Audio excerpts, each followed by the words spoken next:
Le défi de présenter Blabla dehors, en fait, on se retrouve à présenter l'installation au coin de Saint-Laurent, au nord de Sainte-Catherine.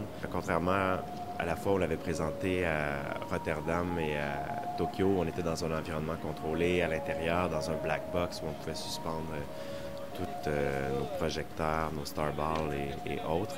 Dans ce contexte-ci, on a tout caché la mécanique dans la plateforme. En fait que, du coup, c'est ça, ça a été la stratégie pour faire quelque chose de robuste et où finalement toutes les composantes finalement sont invisibles, là, si on veut.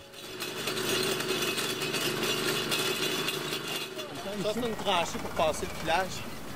Fait que contrairement à quand tu es en milieu musée ou quoi que ce soit en extérieur, il faut toujours prévoir le filage, comment on va le protéger, puis c'est la façon la plus simple pour 3 semaines de le laisser protéger.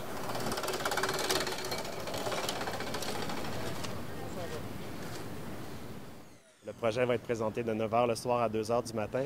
C'est une rue très animée. Fait que, il fallait développer un dispositif qui est robuste, qui peut accueillir, accommoder toutes sortes de personnes. Il y a quelque chose de vraiment excitant là-dedans aussi de finalement les gens qui se retrouvent à l'essayer, c'est soit comme ils se promènent, ils voient une espèce de podium qui, lui, il s'installe dessus, puis il clique, il se passe des choses. J'aime beaucoup cette idée-là, en fait, finalement, qu'on présente une œuvre dans un contexte complètement différent.